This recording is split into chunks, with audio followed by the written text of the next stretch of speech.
Hello, my name's Adam Smith, and it's my very great pleasure to welcome you to this digital dialogue, which is a collaboration between Nobel Prize Outreach and the Brazilian Academy of Sciences. And we are going to be discussing the value of science. Over the next 3.5 hours, we have what I hope will be a really fascinating program for you, and I'll go through some of the details of that in a couple of minutes. But first, I'm delighted to welcome two people to give opening remarks. First, let me hand over to Lara Spreckmann, CEO of Nobel Prize Outreach.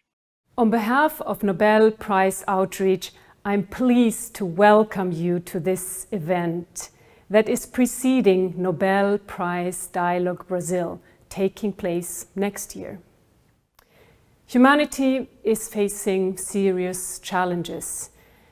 The situation we're living right now has once more shown how important science, research, and collaboration are in our lives. Today, we will speak about how science can contribute to society, and in turn, how society can contribute to science. Who more inspiring and credible to talk about these topics than Nobel laureates? It's a great honor for me to introduce medicine laureate May-Britt Moser and physics laureate Serge Haroche. I hope you enjoy the session.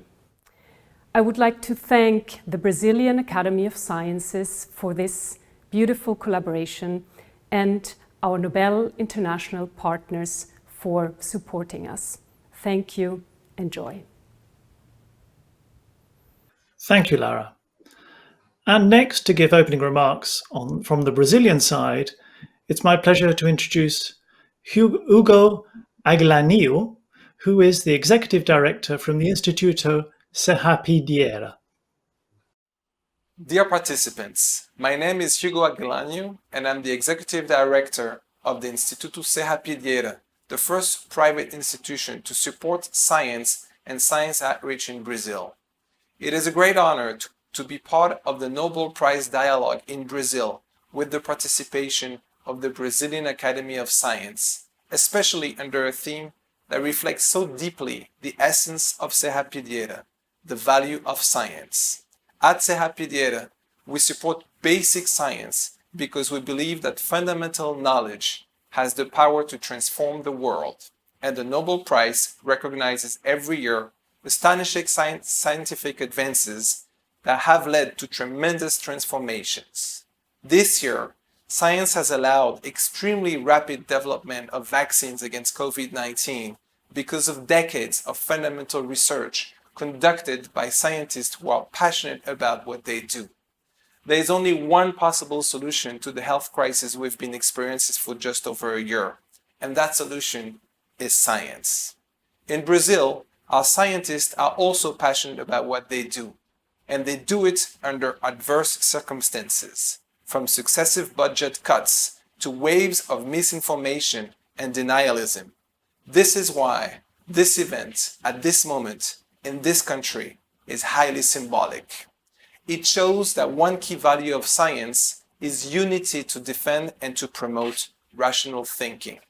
Today, two Nobel Prize winners, Serge Haroche and May-Britt Moser, will spend some time discussing science with students from all over Brazil.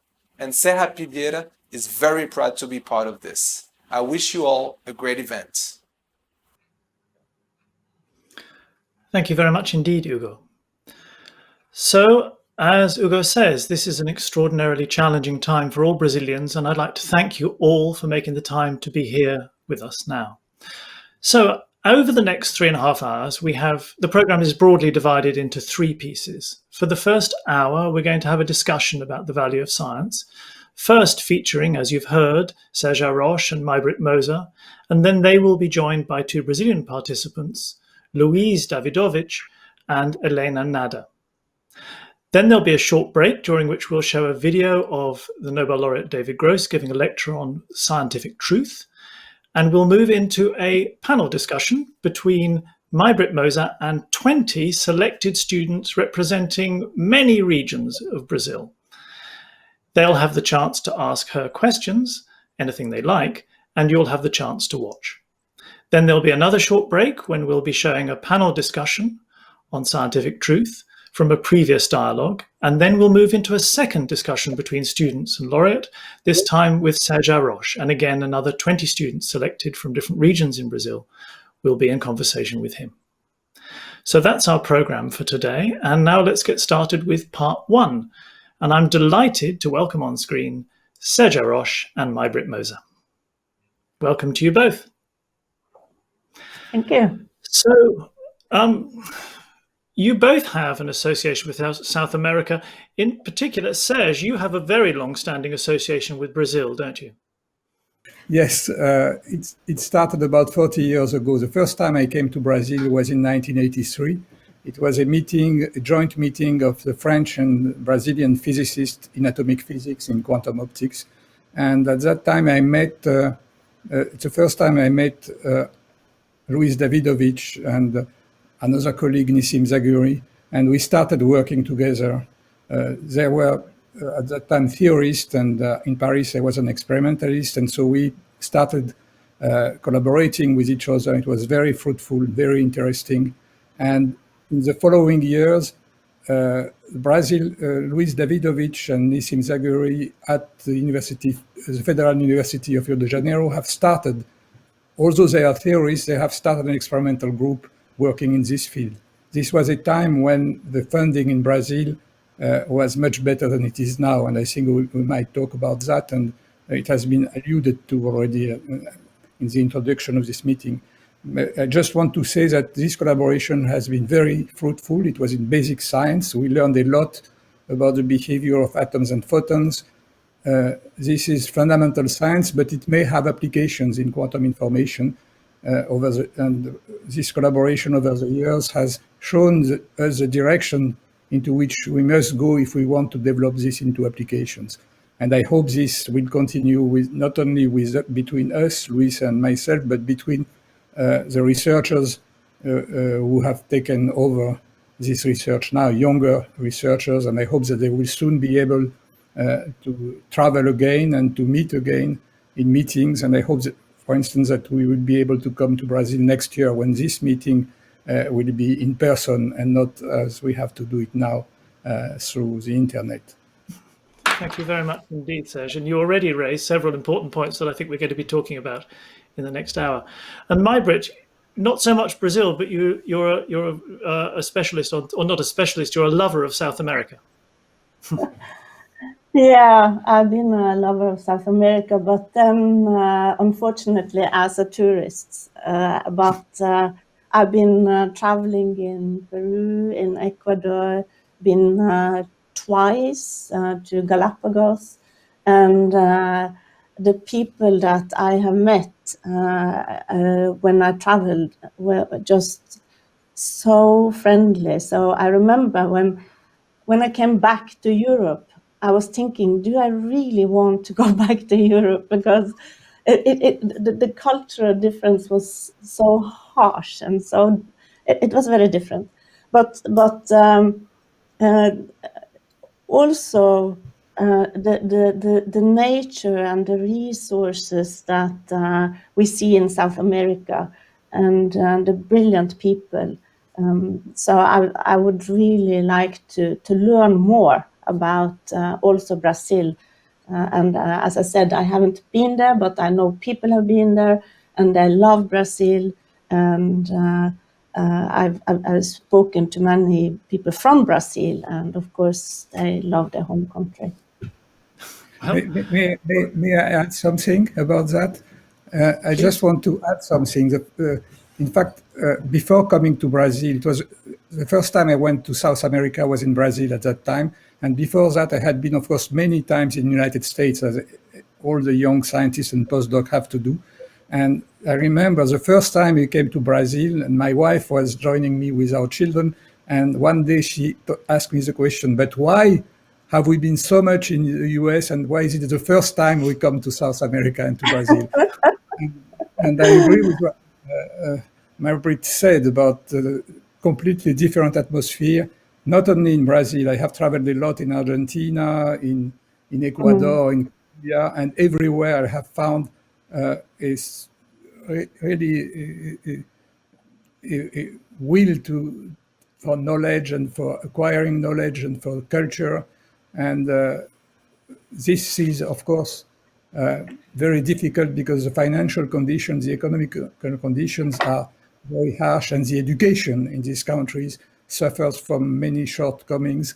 And I think this is one of the very important issues that these countries have to face, to have a better elementary, middle school and high school education, even before we talk about science. I missed that. Thank you. Yes, well, that's definitely a topic we're going to be talking about. And I was just going to say that, MayBritt, a lovely introduction to Brazil will be this hour-long session with students from all over Brazil that's coming up, which should make you feel as if you're there at least. So, in the face of the pandemic, in the face of the crisis, it's obvious that science has a value, and we all recognize that. So let me start by asking, why do you think it's necessary for us to be gathering together now to talk about the value of science? Serge, please. Of course, I think we are living very challenging times because of the pandemic, but not only. We have also the issue of climate change, of global warming, of the necessity to feed an ever-increasing population, all kinds of health and environmental issues. And the solution to all these problems can come only from science. We need, for instance, if you want to mitigate the effect of global warming, we have to develop new ways to produce energy in a clean way, that is renewable energies, solar energy, wind energy, but these energies are intermittent, so we need to be able to store energy also during the time it is not produced. We need also to think about nuclear energy, because nuclear energy is a clean form of energy. It's an energy which does not rely on fossil fuels, and at least for the next 20 or 30 years, it will be impossible to produce all the clean energy we need if we don't rely on some kind of nuclear energy. And France is a country which is very active in this sense. So we need science, and we also need science to recognize what are the problems. I think one of the big issues today is that there are a lot of people who are deniers, who don't accept, don't recognize reality, and are not able to analyze the situation in a rational way. And so we need science just to remind ourselves that it's impossible to react in front of all these problems if we are not rational. So this is the utilitarian aspect of science. But there is also another aspect, which is the cultural and civilization aspect. And I guess we will talk about that too. But in a time of pandemic, I think, and in a time of urgency, I think it's important to recall that we need to have governments who understand the value of science, because without science, we are unable to solve the problems and to meet the challenges that we are facing. Thank you. MayBritt, do you want to jump in on this? Yeah, what I would like to say was something that I forgot to say when you asked me the first question. So if I'm allowed to just wind back to that, and then you Absolutely, can ask me. it's your session. Yeah, no, so what? Because I was thinking about this fantastic time we spent in South America. But it's also important for me to say that even though Brazil and Argentina, they are different countries, still South America, and we have the best students from Argentina. So we have now a girl here, Soledad, trained from physics, and Emilio Kropf, he was trained in physics from Argentina. He stayed here, and as trained in physics, and then we could ask Serge, could you imagine how you could work in our lab, doing our experiments, doing our surgeries? He did that. He translated himself, and he did so well.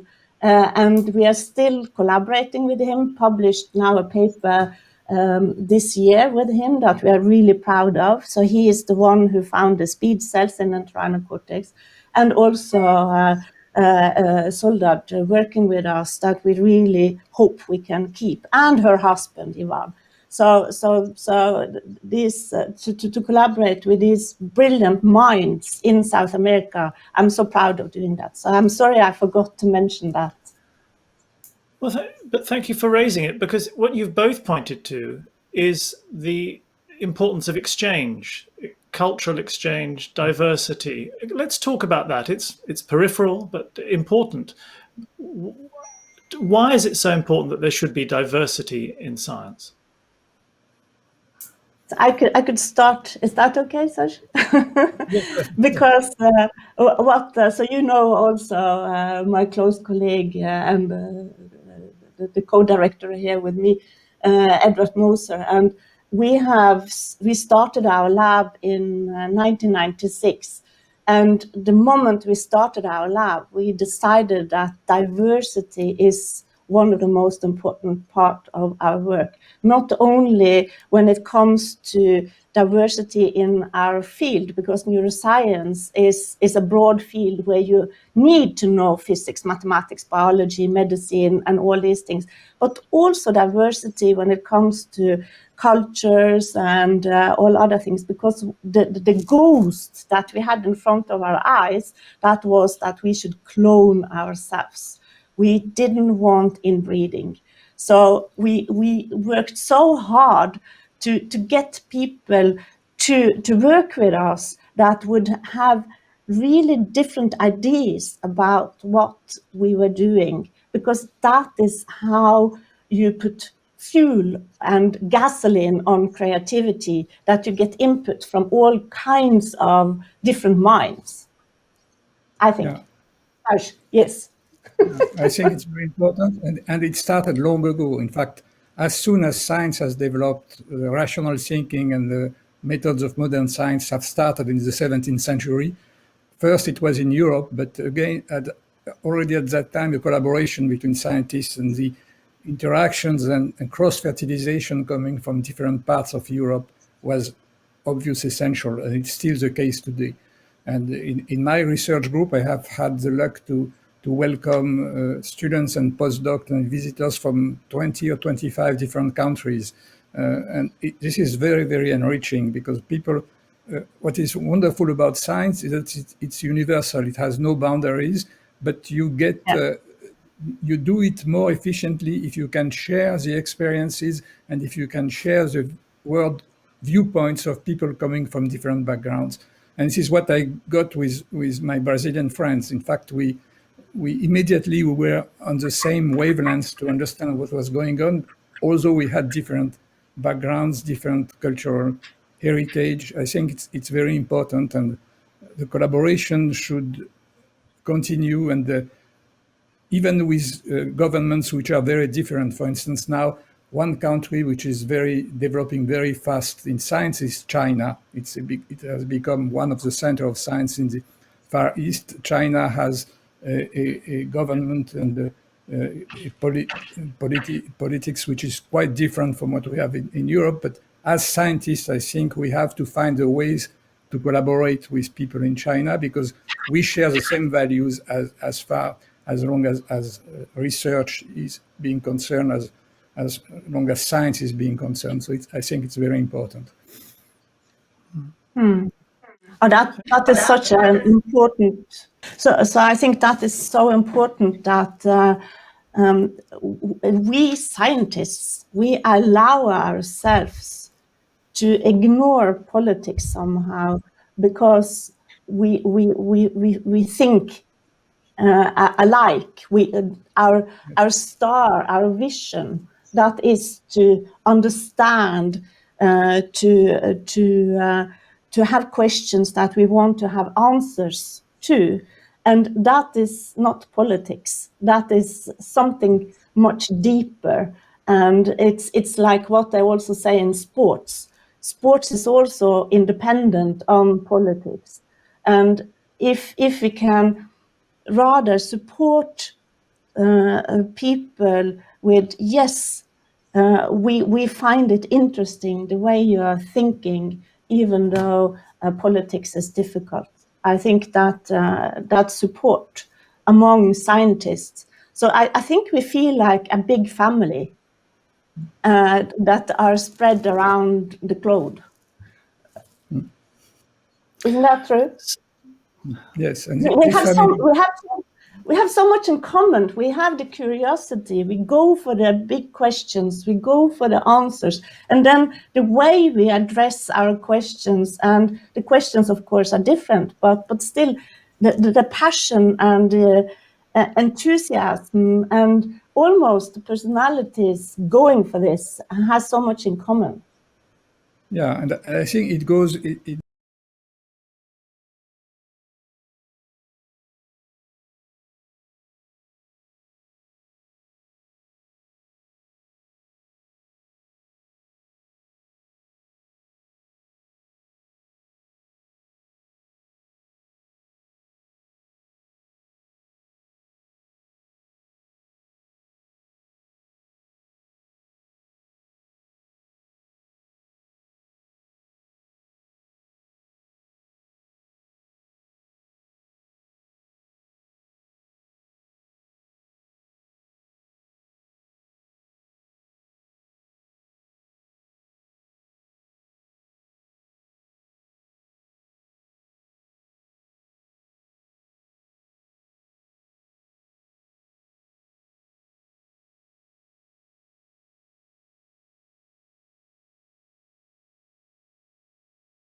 So let me ask you what's gone wrong, because you obviously belong to this this worldwide community of curious people who are all busy searching for the keys to reality, if you like. And you are just like big children in a way, being curious. And so when people are small, they're scientists. When people are scientists, they're scientists. But then again, here we are discussing the value of science. So not everybody thinks like this. So how do people lose the curiosity? Why do they lose the trust in science, the idea that science is truly valuable? Because there is this problem. As you say, there are deniers, and it's a worldwide problem. So what goes wrong? Serge? Maybe. Okay. MayBritt? Who's brave enough? It's a difficult issue, but it's very paradoxical, because it's quite clear that we live in a time when science has had many triumphs. Science has allowed us to do a lot of things that we could not dream of 1 century ago. And yet it is attacked, and yet you have all these conspiracy theories and all this denial of science. And the reason why it is so, I think, goes beyond, of course, science. You have, I found an explanation, at least an attempt at an explanation which I find interesting. The fact that people are now, a lot of people, due to the globalization of exchanges and the extension of the market, a lot of people feel left on the side of the road. A lot of people feel that they are disfranchised in the system. And when you are disfranchised, what you try to do is to stick to your community, to close yourself, to stick to the people who are around you. And this is amplified by the existence of the internet. And you have these kind of bubbles which are created in the internet, and people share some beliefs which are not scientific at all, which are irrational, but these beliefs hold them together. And science cannot hold together people who belong to a community, because by definition, science is universal. So the truth of science, the values of science are not a glue which will give you some kind of protection inside your community. So then you decide that everything has a value, that an opinion is as valid as a theory, and then you are lost for science, because by definition, science has to try to justify models and theories from observation, and you have to start by a objective information about the world around you. And in this community, in this way of thinking, people don't believe anymore in facts. It's not a surprise that you use this idea of fake news. Fake news is by definition something which does not come from an experiment. And then starting from fake news, you can develop opinions which are not theories. And this can, in some way, comfort yourself in your opinions. And this is the end for science. And what I just want to say to conclude this is that, of course, you need to, science tells you that you have to doubt all the time. You have to ask yourself questions, to doubt about the validity of a model, the validity of a theory. But this is a rational doubt, which is guided by observation. And the doubt of conspiracy theorists is a perverse kind of doubt, a doubt which is not based on observation, a doubt which allows you to say that anything is worth anything else. And I think this is very bad and very a situation that we have to address. And I don't know very well how you can do it, but of course, the general answer is education. You have to start with young children to explain them what rational thinking is about, maybe to give them an idea of what's going on by having lectures about the history of science, tell them how science has built up its own values and develop education. And I think this is a starting point for everything. I agree, of course, completely with Serge. But since I'm a psychologist too, I would like to put some emotional words on it. And if there are a lot of negative emotions around, like people are afraid, they, as Serge say, if they feel sad or something, they need to feel that they belong. As you said, and in psychology, we know that the best way to belong to a group is to have enemies. And then if you have all these conspiracy theories, and if you have these facts that only you believe in, then you come closer, and then the others who are not believers, they are enemies. And then, so I think what we should do is to find this glue that you talk about, Serge. And I think the glue is there. It's to change it to the positive emotions and not the negative emotions. And I'm just thinking about my childhood.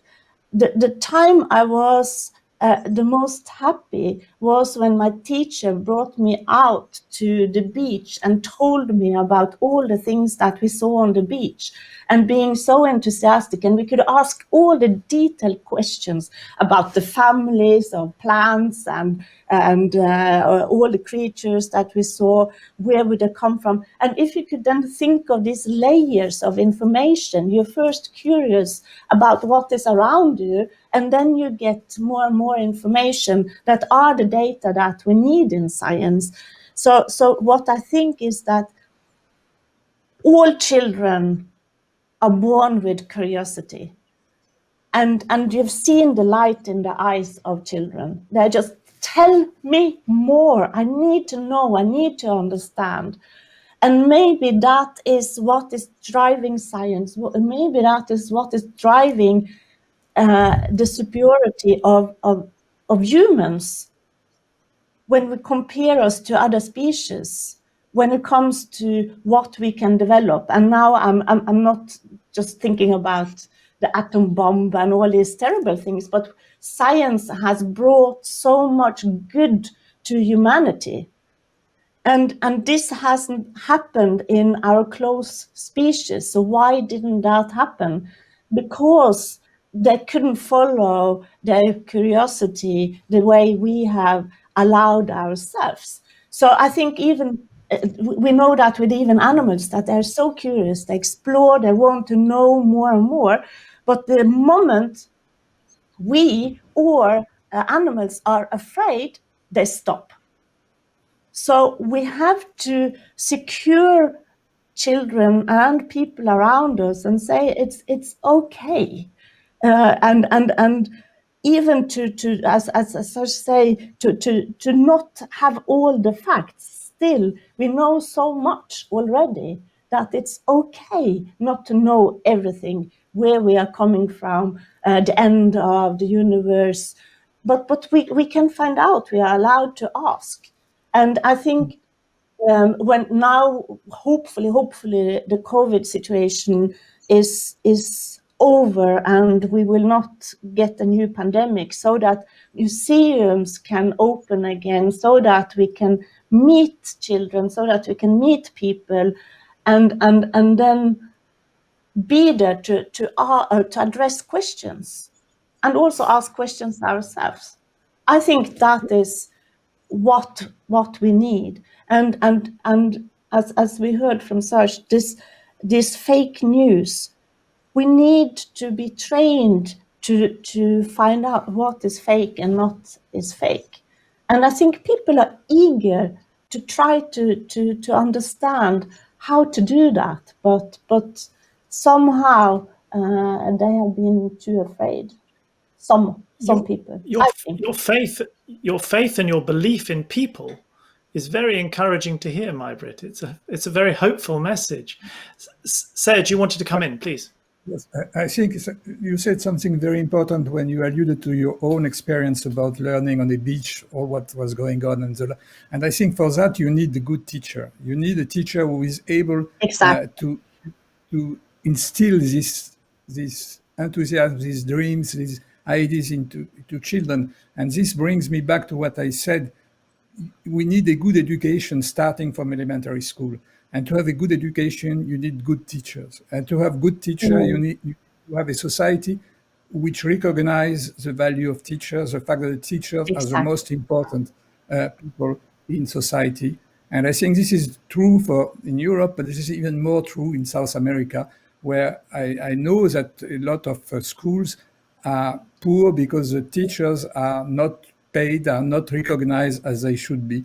And if you don't have teachers who are motivated, who can really do their job without having material problems, then it's very difficult to get this across. Yeah, I mean, yeah, frankly, bringing children up to learn to have the freedom to doubt as adults is a kind of luxury when you've got educational systems that are collapsing under the strain of just getting people to pass their exam or whatever. So it's,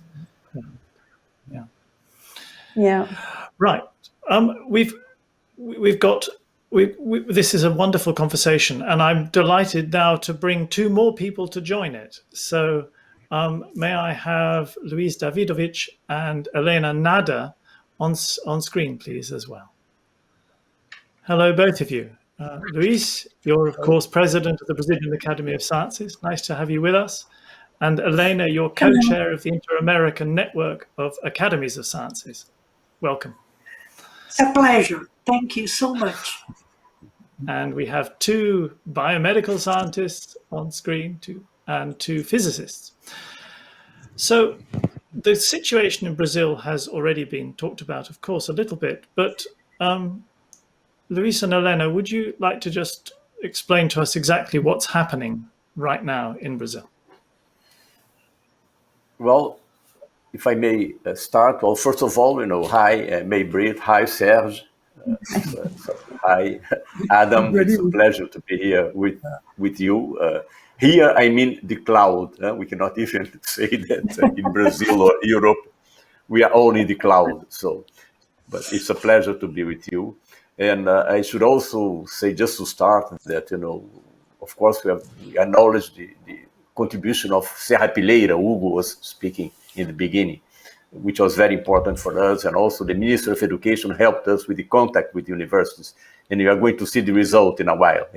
Very bright students were selected to participate in this session.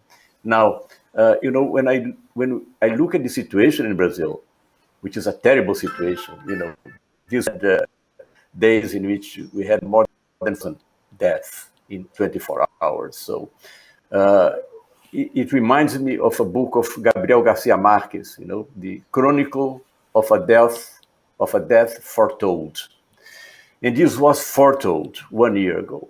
You know, many people were pointing out that this would be a terrible disease, that was not just a kind of flu, it was much worse, and that we should make efforts to get vaccines against this, and to try not to waste energy with false drugs, you know, marketing drugs that are inefficient, and things like that. So it was foretold, and that actually shows this dramatic side to this pandemic in Brazil.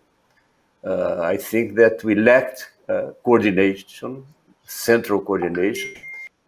And also we learned that denialism, which was mentioned by Hugo right in the beginning, by Serge also, denialism kills. That's the lesson we are learning from this pandemic. Denialism kills.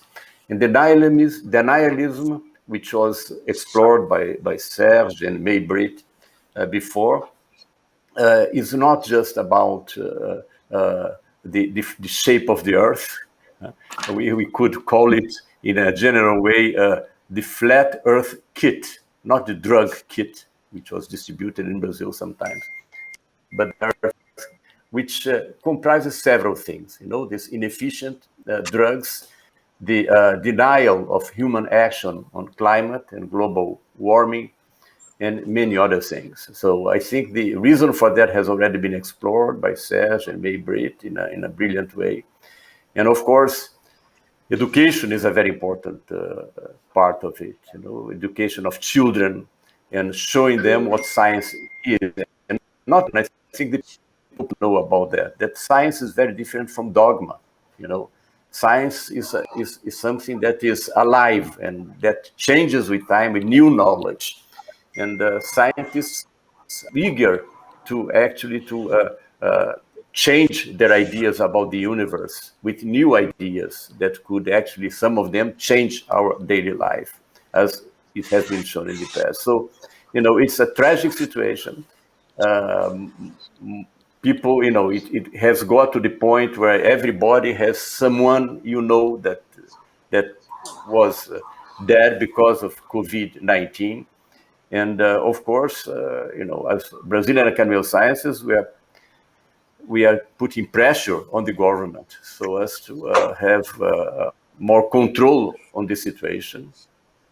All branches of government, you know, Congress, even justice and executive branch, and to try to meet this question. But it was a chronicle of a death foretold, and that's very sad. Thank you very much indeed, Luiz. Luiz has expressed it very nicely. Helena, but do you want to add anything? Yeah, I would like to thank Serge and MayBritt, and also you, Adam, that worked really hard to put this session together. And what we are having in Brazil is a country that I don't know anymore. It's curious. Behavior that doesn't fit with the country that I used to know. And people are silent. And this is it's becoming very powerful. I don't know if people are not complaining too much because everybody's afraid of COVID-19. So we're not going to the streets because we are in a kind of a lockdown. But people confused. And when we talked about the value of science, it's like faith and science have to be antagonic, and they are not. You can have your faith. And as Luiz already said, it's not dogmatic. Faith is a dogma. Science is not. You don't have the final answer. And it's good that we don't have the final answer, because we are always searching. And the situation here in Brazil is really, Luiz and I, we have been discussing this every day, several times of a day. There is a statistics, international statistics, saying that by the end of June, we are going to have 500,000 deaths. That's something incredible. We cannot accept this. And the only way to move away from this is through science and through education. So I really thank you both for all the efforts to be here with us. And I hope, and I'm going to finish, through the young minds that are going to participate in the discussion with both of you, MayBritt and Serge, you're going to see the Brazil that we believe. We are striving, we are fighting for this generation. No one is going to take away from them hope and faith in the future. Thank you so much. Thank you very much indeed, Helena. I suppose that we've talked about education already. Everybody on screen believes in the same ideals, and indeed, probably the majority of the audience watching now are already, if you like, not converts, maybe converts is the wrong word, but anyway, they believe in the power of science, they believe in the value of science. So assuming that, a challenge that we all face, audience, you, is how to communicate all of this to people who don't believe or in the value of science, who don't understand the value of science. So alongside education, communication is a very big part. And I wonder if you have any thoughts on what it is that scientists have to do to make it more apparent what the value of science is. Anybody? MayBritt, would you like to jump in? I think, like Helena said, and Luiz too, that we are visible. That's the first thing. And now with COVID, it's difficult to be visible. So I'm glad that we can do this. And then, of course, you can't force anybody to be interested in something that they are not interested in.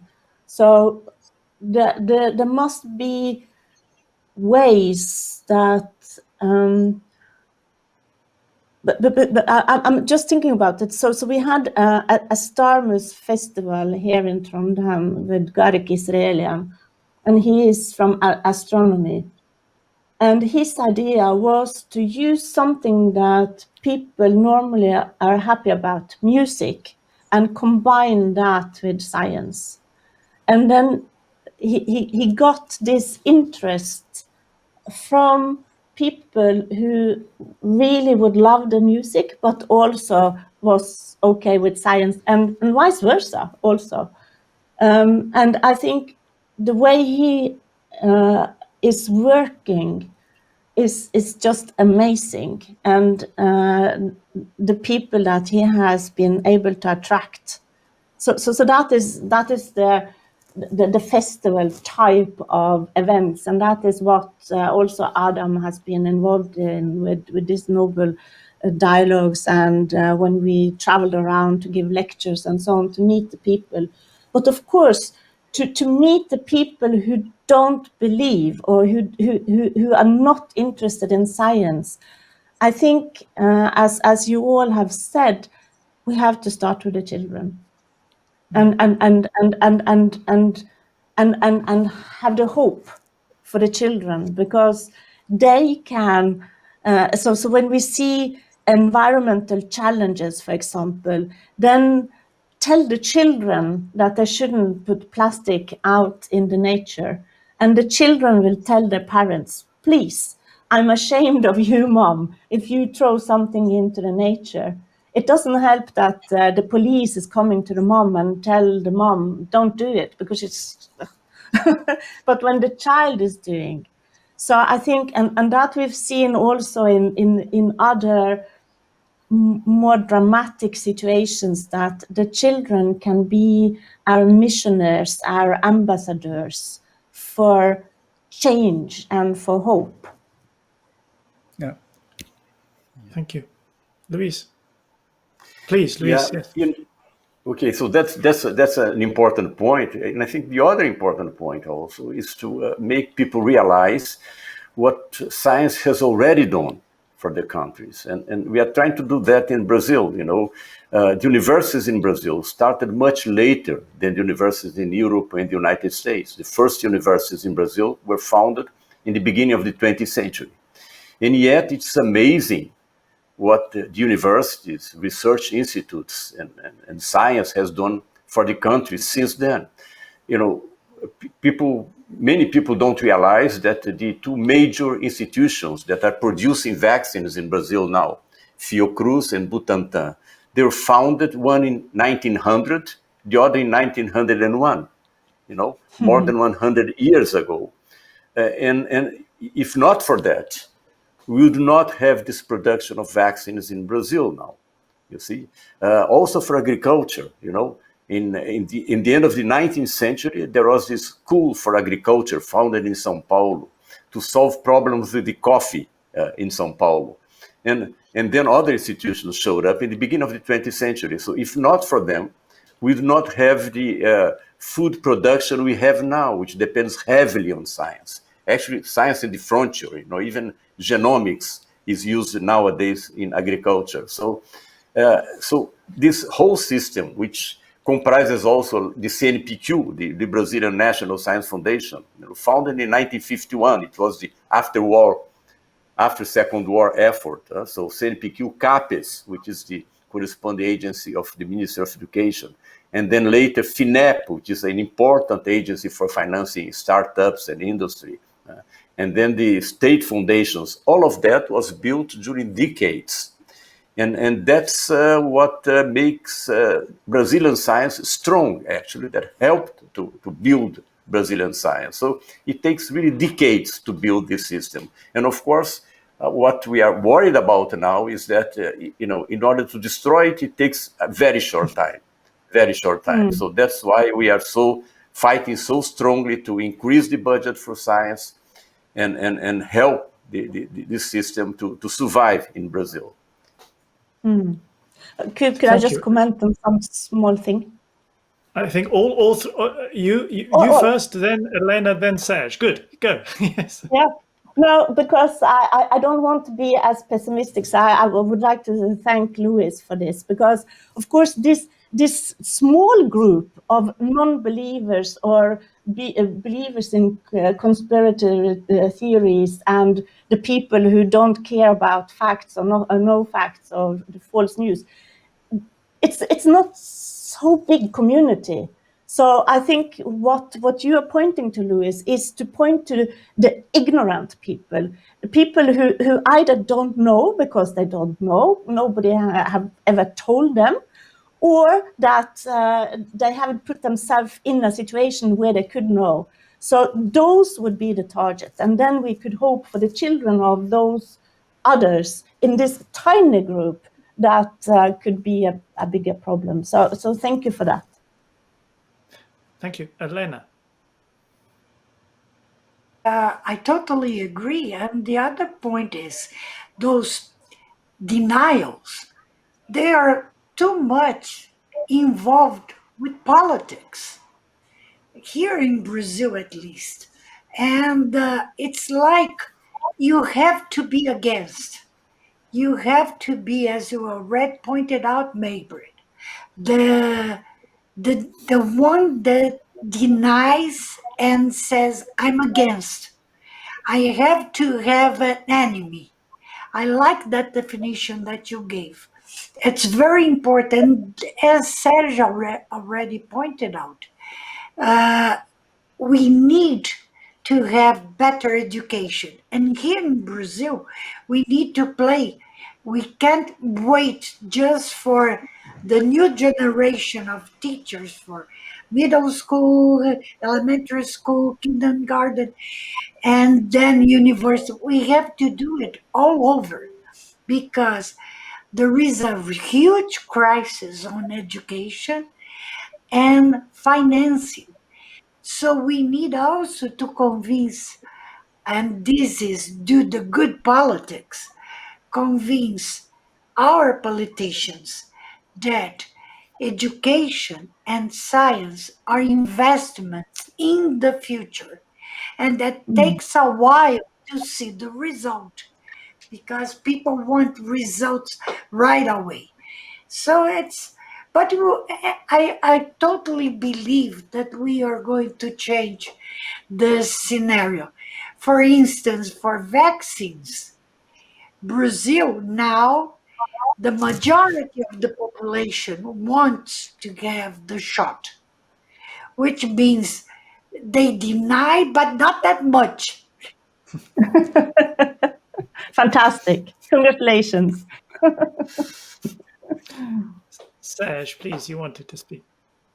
Yes, I agree, of course, with all what has been said. And I want to come back to what you said, Adam, at the beginning, that in fact, in this kind of meeting, we are, so to speak, preaching believers. It's quite clear that the people who are around this here on the internet and the students that will be listening, which will ask questions to us, believe in science. So the question is how you can go beyond that.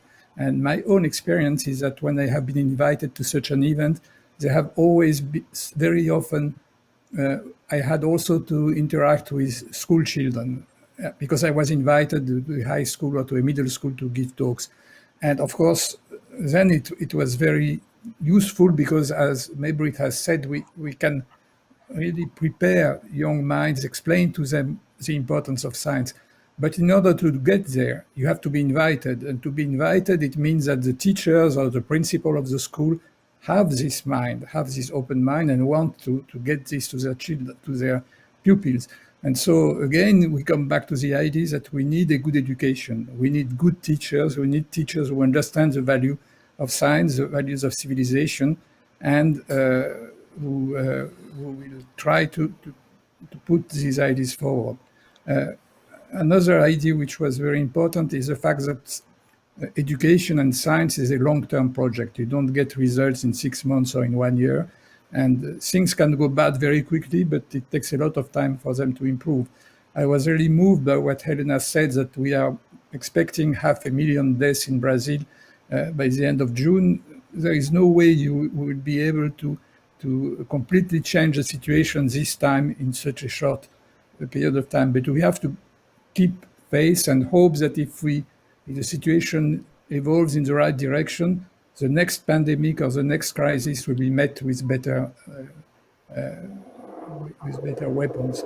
And maybe I don't want to enter into politics, but you may take some solace from what happened in the United States. In fact, up to a few months ago, the situation in the United States in terms of denial of the situation, in terms of advocating absurd drugs and so on, was not so far from what you had in Brazil. And the situation has changed very quickly with the last election. So you may hope that politics can go in the right direction again. And what I want to add to conclude is that what we need and what is really lacking in all countries in the world, most all countries in the world, is the fact that political people don't have a scientific education most of the time. So they don't, even when they tell you that they understand, when I talk to a politician and explain the value of science on, he nods, he agrees, or she agrees, but in fact, she does not believe in it with his or her guts. He's just playing politics, which means that they want fast results. And of course, if we tell them that good education will give results in 10 years from now, they are not really interested in that. And I think it's also the problem of climate change. But everybody who is intelligent understands that climate change is a bad thing, that we have to do something about it, but the result will be visible in 10, 20, 30 years from now, and this is beyond the horizon of politicians in democracies.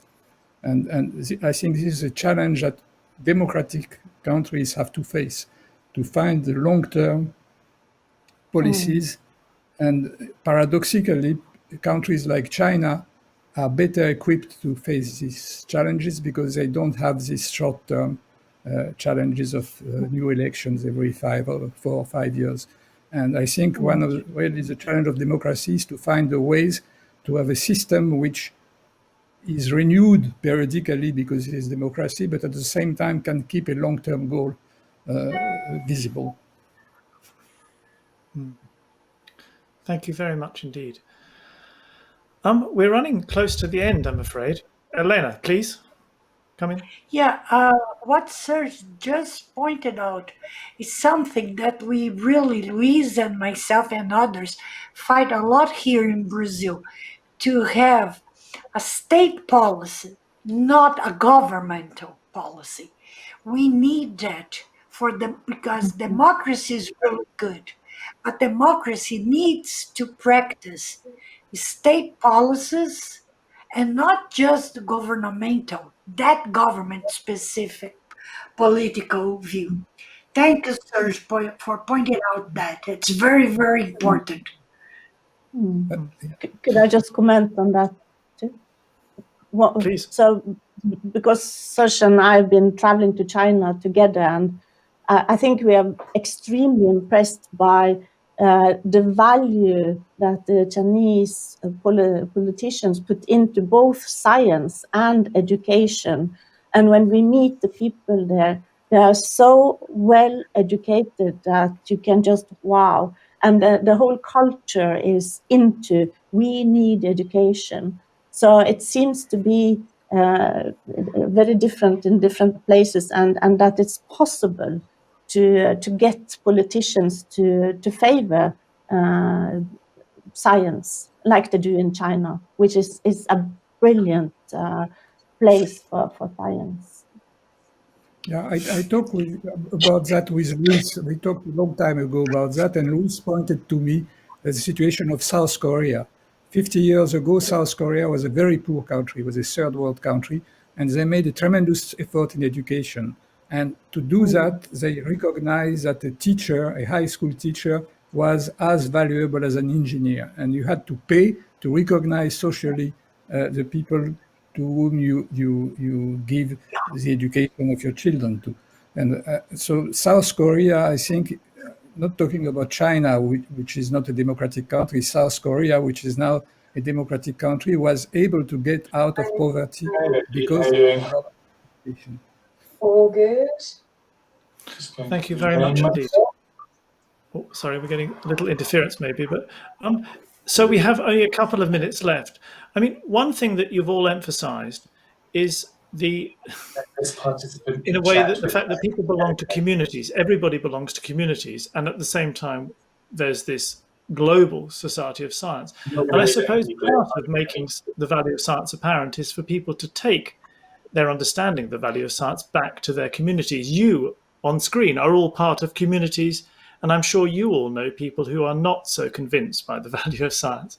So I guess it's beholden on all scientists to remember to talk about what they know with everybody they know. I mean, maybe that's the first thing that people can do to change. And I was wondering if we could just finish with a couple of very brief thoughts on what you recommend that young people watching, waiting for this change that you talk about coming with education, waiting for the better world, what they should do right now. The young scientists watching, what can they do to make things better?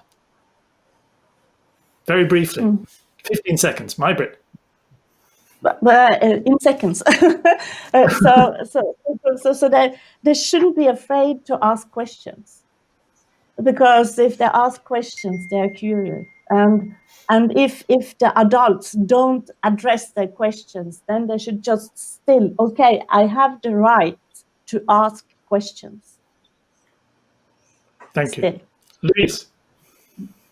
Well, I was going in the same direction. I think science, the most important part is to ask the right questions, actually. I mean, the important questions, the fundamental questions. We talk about vaccines today, and we know that the new vaccines are connected to this research on RNA, the and this research was motivated by very fundamental questions on the origin of life. So, at the time these questions were formulated, who would know that vaccines would come out of that? And so I would say to the young people, be curious, ask questions, and enjoy science, because I think science is a wonderful thing. It's a wonderful thing. There you are. Yes. So that's it. And children ask questions, and somehow after that, school does not motivate them to keep asking questions. So I'll tell them, keep asking questions. That's it. Be brave. That really that could be a wonderful place to stop. I want to give the last words to Serge, though. Oh, I think it was well said. I think young people should know that they cannot know everything. They should not be discouraged by the things they don't know. I want to quote my Arthur Shallow, who was my advisor as a postdoc, and he used to say to the young children, and not to the young children, to the young postdocs or students, you don't need to know everything. You just have to find out one thing that other people don't know. And that, I think, is a good definition of research and science. You have to keep your mind open and go in one direction with trust. And you trust in yourself, trust in the values of science, and also some trust in the fact that society will help you. And I think this is the most difficult part, to make sure that you will be sustained and supported by your country, your government. You get money to go into research. But this is not the advice for young people. This is the advice for politicians and state people. Let's hope that politicians and policymakers are watching. And I want to thank you all four of you, for a marvelous discussion. It's been so fascinating to listen to, and it's really important, especially at this time, to have such a discussion. So thank you all. Now we move. Oh, thank you. And stay safe and healthy in Brazil, please. So now we move to the next part of this program. We're going to take a short break while we assemble the students to meet with MayBritt. And during that time, we're going to show a brief lecture by David Gross, another physics laureate from 2004, on truth and the scientific method. And this was captured at one of our other dialogues that we held in 2017. And it just remains to say that this, of course, it's felt like being in Brazil to me, but it, of course, has been virtual. And we just very much look forward to all being together in person when we visit Brazil for a live Nobel Prize Dialogue in 2022. Anyways, please stay tuned, watch the lecture from David Gross, and you'll see MayBritt on screen again very shortly. Thank you very much indeed.